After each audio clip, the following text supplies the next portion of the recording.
नमस्कार, आप देख रहे हैं ग्रैंड न्यूज नेटवर्क और मैं हूं आप सभी के साथ आयुषी। अब मेरे साथ देखिए न्यायधानी सहित प्रदेश भर से जुड़ी हुई तमाम खबरें। चलिए खबरों का सिलसिला अब शुरू करते हैं। बिलासपुर शिक्षा विभाग से जुड़ा एक बड़ा और गंभीर मामला सामने आया है, जहां पदोन्नति में वरिष्ठता को लेकर सहायक शिक्षकों ने मोर्चा खोल दिया है। शिक्षकों का आरोप है कि विभाग हाईकोर्ट के स्पष्ट आदेशों की अनदेखी कर मनमाने तरीके से वरिष्ठता सूची तैयार कर रहा है, जिससे उनकी पदोन्नति पर संकट खड़ा हो गया है। मामला बिल्हा विकास खंड का है, जहां वर्ष 2025 की नई वरिष्ठता सूची का सहायक शिक्षकों ने विरोध किया है। शिक्षकों का कहना है कि स्थानांतरण लेकर आए शिक्षकों की वरिष्ठता उनकी प्रथम नियुक्ति तिथि से तय होनी चाहिए, लेकिन विभाग कार्यभार ग्रहण करने की तिथि को आधार बना रहा है, जो पूरी तरह से गलत है। पीड़ित शिक्षकों ने जिला शिक्षा अधिकारी को ज्ञापन सौंपते हुए बताया कि वे वर्ष 2005 से शिक्षाकर्मी के रूप में सेवा दे रहे हैं। स्थानांतरण के बाद उनकी पुरानी सेवा अवधि को नजरअंदाज कर उन्हें हजारों क्रमांक पीछे कर दिया गया है।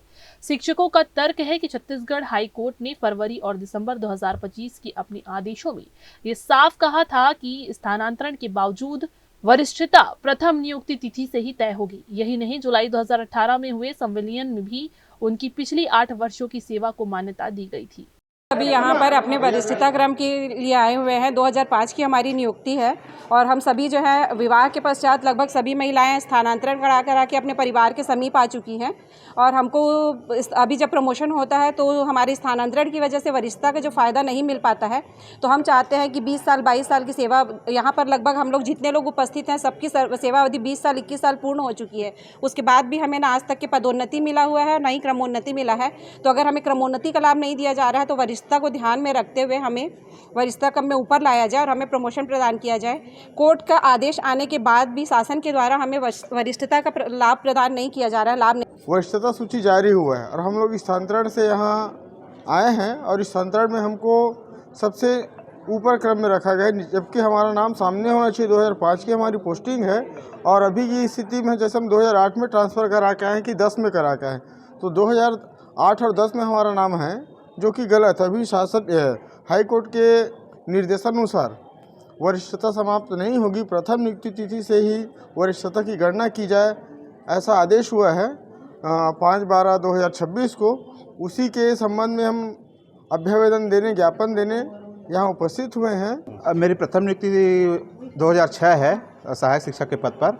मैं गौरेला ब्लॉक से यहाँ बिल्हा ब्लॉक ट्रांसफ़र पे आया था और हमारी वरिष्ठता जो है ट्रांसफ़र डेट पे लिया जा रहा है, जिससे हमारी पूरी वरिष्ठता जो पुरानी हमारी वरिष्ठता थी वो सब हमारा चला गया, जिससे हमारी पदोन्नति नहीं हो पा रही। हमारे से जूनियर प्रमोशन पाकर हमारे से ऊंचे पद पे बैठ रहे हैं और हम उनके अंडर में काम कर रहे हैं। और कोर्ट का भी आदेश आया है 5/12/2025 को कि इनका वरिष्ठता प्रभावित नहीं होना चाहिए। अधिकारी क्या बोलते हैं इस बारे में? अधिकारी का कहना है कि अभी आवक जावक में दे दीजिए। शिक्षक एलबी की सहायक शिक्षक एलबी के द्वारा मांग की गई है कि हम ट्रांसफ़र जिस तारीख में हमारी अपॉइंटमेंट हुई है उस तारीख को वरिष्ठता मानी जाए, लेकिन ऐसा नहीं है। इन लोगों का संविलियन 1/7/2018 को हुआ है। जो पंचायत विभाग ने हमको जो तिथि उनका सीनियरिटी तिथि निर्धारित करके दी है उसमें हेरफेर हम नहीं कर पाएंगे। जो वो दिए हैं वही मान्य होगा। इस तरह से करना कि हमको इस तारीख से दें उस तारीख से दें, ये उचित नहीं है। शासन स्तर की बात है, शासन निर्णय लेंगे, उनके आधार पर कार्रवाई की जाएगी। फिलहाल अभी उसी को माना जाएगा जो हमारे पास रिकॉर्ड है। शिक्षकों ने चेतावनी दी कि यदि जल्द वरिष्ठता सूची में सुधार नहीं किया गया तो वे कोर्ट में अवमानना याचिका दायर करेंगे। इस विवाद से हजारों शिक्षकों की पदोन्नति की उम्मीदें अधर में लटक गई है। अब देखना होगा कि प्रशासन इस पर क्या कार्रवाई करती है। कैमरामैन राहुल ठाकुर के साथ भारतेंदु कौशिक की रिपोर्ट। छत्तीसगढ़ में अन्नदाता की स्थिति एक बार फिर से चिंताजनक मोड़ पर है। कोरबा और जांजगीर की सीमा पर स्थित झांझ गांव के किसान बसाहू राम मरकाम ने कर्जे और रकबा कटौती से परेशान होकर कीटनाशक खाकर आत्महत्या का प्रयास किया। किसान की गंभीर स्थिति को देखते हुए उन्हें बिलासपुर के सिम्स अस्पताल रेफर किया गया था, जहां वे जीवन और मौत की जंग लड़ रहे हैं। इस घटना ने प्रदेश की राजनीति गर्मा दी है। आपको बता दें कि आम आदमी पार्टी के नेताओं ने अस्पताल पहुंचकर किसान का हाल जाना और प्रदेश की भाजपा सरकार पर किसानों को प्रताड़ित करने का गंभीर आरोप लगाया है। किसान बसाहू राम मरकाम की व्यथा छत्तीसगढ़ के कई किसानों की कहानी बयां कर रही है। अस्पताल में होश आने पर किसान ने बताया कि उन पर कर्ज का भारी बोझ है और ऊपर से सरकार द्वारा उनकी खेती के रकबे में कटौती कर दी गई है। रकबा कम होने के कारण वे अपना पूरा धान नहीं बेच पा रहे हैं, जिससे आर्थिक संकट और गहरा गया है। इसी हताशा में उन्होंने कीटनाशक का सेवन किया। डॉक्टरों के अनुसार जहर का असर काफी गहरा है और अगले 48 घंटे किसान के लिए बेहद महत्वपूर्ण है। आम आदमी पार्टी के प्रतिनिधिमंडल सिम्स पहुंचकर स्थिति का जायजा लिया। पार्टी का आरोप है कि सरकार भौतिक सत्यापन के नाम पर किसानों को टोकन के लिए भटका रही है और जानबूझकर रकबा कम दिखा रही है। कल आम आदमी पार्टी की पूरी टीम और आम आदमी पार्टी के प्रदेश अध्यक्ष उत्तम जायसवाल जी, अभिषेक मिश्रा जी हमारे साथ हैं। अभी आप सभी कोरबा में थे। कल रात में 1 बजे तक हम कोरबा में किसानों से मुलाकात करते रहे। एक किसान ख़त्म हो चुका है, 2 किसानों की वो हो चुकी है और तीसरा ये किसान है जिसने परसों आत्महत्या का प्रयास किया। कीटनाशक खाया इन्होंने और उसका मुख्य कारण जो मैंने कुछ दिन पहले लिखा भी था कि एक नया टर्म इस्तेमाल किया जा रहा है, रकबा समर्पण। तो मैंने बोला भी सरकार नक्सली समर्पण कराते कराते बोर हो गई है क्या, जिसको अब रकबा समर्पण करा रही है। और रकबा समर्पण इन द सेंस कि किसान को पता ही नहीं है, उसने धान तो बोया है 5 एकड़ में, लेकिन उसका रकबा काट करके 3 एकड़ में दिखाया जा रहा है। तो बाकी धान का वो क्या करेगा। ये जो किसान अभी आत्महत्या किया है, जो अभी 48 घंटे के ऑब्जर्वेशन में और रखा गया, डॉक्टर का कहना है कि जब तक 48 घंटे और नहीं बीत जाते तब तक हम कुछ नहीं कह सकते। उसका अभी जो थोड़ा बहुत वो उसके अंदर में जाके हमारी बात होने पे समझ में आया, उसने सीधे बोला उसके ऊपर कर्ज भी है। किसान कर्ज लेके मतलब कर्जदार ही बने जा रहा है। 3 लाख का उसके ऊपर कर्ज है, साथ ही रकबा काट दिया गया। अब रकबा कम हुआ, उसको समझ में आ गया रकबा कम हो गया, धान उसका कम बिकेगा, तो वो कर्जा कैसे अदा करेगा। और जो चक्कर उसको जिला सहकारी बैंक में लगवाए जा रहे हैं, कभी उसको अभी टोकन बंद कर दिया गया, अब उसके लिए भौतिक सत्यापन आप बोल रहे हैं। मतलब आपने किसानों का इससे बड़ा तो कोई अपमान है नहीं कि आप किसानों को क्या समझ रहे, चोट समझ रहे हैं क्या किसानों को आपने, कि आपको लग रहा है वो झूठ बोलेंगे। आप जो किसान मंडी खुद जाता था, अब उसको कहा जा रहा है कि नहीं पहले अपना धान कहाँ रखा है बताओ, उसके बाद हम टोकन काटेंगे। टोकन कटना बंद हो गया। बहुत सारे ये सारे कारण हैं जिसके कारण किसान की आत्महत्या है। और अभी जो हम देख के आ रहे हैं कि उसका धान पड़ा हुआ है और उसका रकबा काट दिया गया है, कर्जा उसके ऊपर लगा हुआ है, उसके बावजूद उसका जो है ये सारी समस्या को कई बार चक्कर। और इनके पास एक PR बैठा है, मोदी का जो पूरा PR है वो लगा है, गोदी मीडिया पूरा बैठा है, सोशल मीडिया में एक ट्रोल आर्मी, लठैत आर्मी बैठी हुई है, वो पूरा दिन बताती रहती है कि ये बहुत बड़े हितैषी हैं। हकीकत अगर हितैषी होते तो किसान आत्महत्या कर रहा होता क्या। और शर्म की बात है कि किसानों को, आदिवासियों को जब वो जल और जंगल ज़मीन की हक की बात करते तो उनको डरा दिया जाता है कि वो बात भी नहीं कर सकते, इसलिए वो मानसिक तौर पर प्रताड़ित होकर के वो करो। और जब किसान आत्महत्या हो रही है तो उस पर भी सरकार की तरफ से उसको शराबखोर बता दिया जा रहा है, जिसमें 30,000 किसान आज ऐसे हैं जिनका एग्री स्टेक में पंजीयन ही नहीं हुआ है। तो सीधे सीधे 30,000 किसानों को तो आप बाहर कर दिए इस खरीदी की प्रक्रिया से। तो एग्री स्टेक पंजीयन के बाद में फिर रकबा जो कटौती है, जब किसान वहाँ पे सोसाइटी पहुँचता है तो पता चलता है कि उसका आधा एकड़ 1 एकड़ रकबा कट गया है। अब जब रकबा कट गया, उसका सुधरवाने के लिए वो जब पटवारी के पास जाता है तो पटवारी बोलता है कि RI के पास जाओ, RI के पास जाता है बोलता है तहसीलदार के पास जाओ, तहसीलदार के पास जाता है तो बोलता है कलेक्ट्रेट से होगा। तो कुल मिला के किसान जो है इस ऑफिस उस ऑफिस लगातार ऑफिसों के चक्कर में लगातार चक्कर काट रहा है। और इसका परिणाम जो है आपको कोरबा में अभी देखने को मिला कि किसान जो है धान खरीदी से हताश और निराश होकर के आत्महत्या को मजबूर हो रहे हैं। लगातार 2 घटना जो है अभी कोरबा में हो गई। और हम तो ये भी मांग करते हैं शासन से कि जिन किसानों का अभी मान लीजिए जो 3 एकड़ उनका रकबा जो कोरबा वाले किसान है उनका कटा, तो उनका आधा एकड़ में ही धान खरीद रही थी शासन। अब 2.5 एकड़ जो बच गया उनका, तो 2.5 एकड़ में लगभग 1,70,000 1,75,000 का धान उनका और जाता। शासन को वो मुआवजा भी उन किसानों को देना चाहिए कायदे से जिन किसानों का रकबा शासन की गलती से कटा है। तो वो सारे किसान, चाहे कोरबा के हो, चाहे जहांगीर के हो, चाहे महासमुंद के हो, पूरे छत्तीसगढ़ में कहीं के भी किसान हो। आम आदमी पार्टी के नेता प्रियंका शुक्ला ने सरकार की कार्यप्रणाली पर तीखा हमला बोला है। उन्होंने रकबा समर्पण जैसे नए शब्दों का इस्तेमाल करते हुए कहा कि सरकार ने अब तक नक्सलियों को आत्मसमर्पण कराते कराते बोर हो चुकी है और अब किसानों से रकबा समर्पण करा रही है। 5 एकड़ में फसल उगाने वाले किसान का रकबा कागजों में काटकर 3 एकड़ कर दिया गया है, जिससे किसान अपनी मेहनत की फसल बेचने के लिए दर दर भटक रहा है। आम आदमी पार्टी का आरोप है कि एक तरफ सरकार खुद को किसान हितैषी बताती है, वहीं दूसरी तरफ जल जंगल जमीन की आवाज उठाने वाले आदिवासियों और किसानों को डराया धमकाया जा रहा है। आप नेताओं ने मांग की है कि धान खरीदी की अंतिम तिथि तुरंत बढ़ाई जाए और रकबा कटौती की प्रक्रिया को बंद कर किसानों को राहत दी जाए। कैमरामैन राकेश मिश्रा के साथ पिंटू दुबे की रिपोर्ट। सरकारी स्कूल की संपत्ति से छेड़छाड़ के मामले में पुलिस ने सख्त कार्रवाई की है। बिलासपुर जिले के बिल्हा विकास खंड अंतर्गत बेलतरा स्थित शासकीय हाई स्कूल के नवनिर्मित भवन से कीमती सामान उखाड़ कर ले जाने के मामले में रतनपुर थाने में एफआईआर दर्ज की गई है। ये कार्रवाई जिला शिक्षा अधिकारी की शिकायत और जांच रिपोर्ट के आधार पर की गई है। मामला रतनपुर थाना क्षेत्र का है, जहां जांच में ये सामने आया कि स्कूल के नए भवन से दरवाजे, खिड़कियां, ग्रिल, रोशनदान, चैनल गेट और फर्श के पत्थर सहित अन्य सामग्री बिना किसी शासकीय आदेश के निकाली गई सामग्री की अनुमानित कीमत करीब 2 लाख रुपए के आसपास बताई जा रही है। इस दौरान भवन को भी नुकसान पहुंचाया गया। जांच रिपोर्ट में पूर्व बेलतरा सरपंच पति राम रतन कौशिक और तत्कालीन महिला प्राचार्य कावेरी यादव की भूमिका सामने आई है। आरोप है कि दोनों ने आपसी सहमति से शासकीय संपत्ति को नुकसान पहुंचाया। पुलिस ने आरोपियों के खिलाफ बीएनएस की धारा 427, 34 और लोक संपत्ति नुकसान निवारण अधिनियम 1984 की धारा 3 के तहत मामला दर्ज कर जांच शुरू कर दी है। प्रशासन ने साफ कहा है कि शासकीय संपत्ति को नुकसान पहुंचाने वालों पर सख्त कार्रवाई की जाएगी। बेलतरा का जो है उसमें एफआईआर जांच तो हो गई हमारे स्तर पर। पुलिस ने भी उसको जांच करके एफआईआर दर्ज कर लिए हैं। जो पूर्व सरपंच पति है और तत्कालीन प्राचार्य है उनके ऊपर।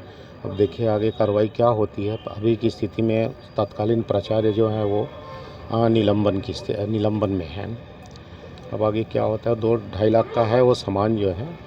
सामान तो रखे हुए हैं, लेकिन उनको उखाड़ने के लिए जो भवन को क्षति हुई है उस पर बिना अनुमति के उन्होंने उखाड़ा है, उस पर कार्रवाई की जाएगी। सहकारी समितियों के कायाकल्प को लेकर सरकार ने बड़ा और सख्त फैसला लिया है। अब समितियों की चल और अचल संपत्ति, कर्मचारियों और ऑडिट का पूरा हिसाब लिया जाएगा।